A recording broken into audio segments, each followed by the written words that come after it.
let me tell you the story of one of the coworkers that I used to work with. Let's call him John. Now, John was older. John should have known better. John should know how to act.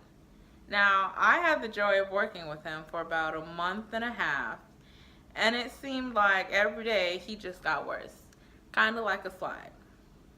John was the type that would just disappear on you for long periods of time, and nobody would know where he was. Meanwhile, his call lights were going off everywhere. John honestly didn't even know the meaning of personal space. Every time he would carry out a conversation with you, there was no space bubbles. He was just all up in your grill.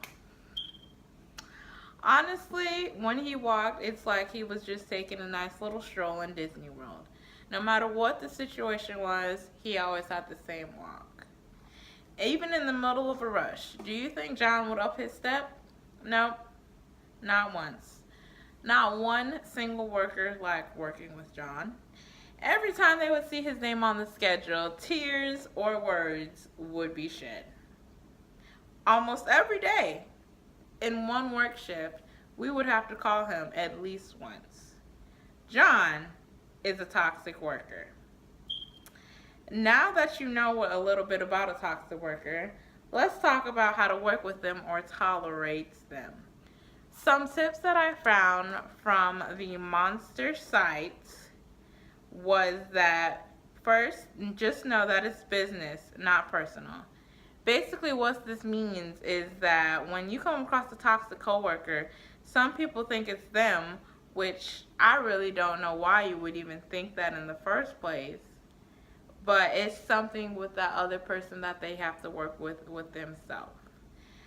Another tip that I found was don't get too close. I don't know about you, but I know I wouldn't want to be too close to someone that I know is like that. I know we've all heard this saying that misery loves company, and I personally don't want miserable people around me. That saying that brings me to my next point. Health. Yes, you heard me right. Health. Information that I found from news.com, Carrie said that when she left her current job to another one, she felt her health improved. Now, I know that may sound crazy, but when you really think about it and you're working under constant stress with people who seem incompetent to do their job, and you have to pull their weight and your weight constantly, and it's just a battle, that can wear your body down. After a while, you'll get sick, fevers, cold breaking out, won't be able to eat, and when you go home, you're just stressed out and you just want to give up on the whole day.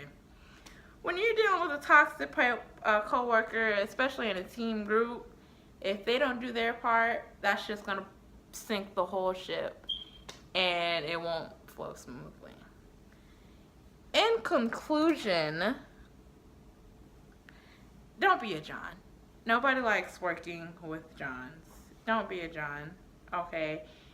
You don't have to be absolutely head over heels in love with your job, but don't be lazy either.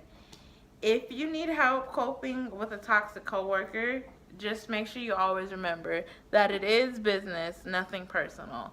Don't get close to that toxic person and try to be a part of the solution and not the problem. If you see somebody is toxic, don't sit and talk about them and talk about how much of a terrible person they are. Try to pull them aside and say, hey, you need to tighten up because people are talking about you. So you want to help them, not hurt them.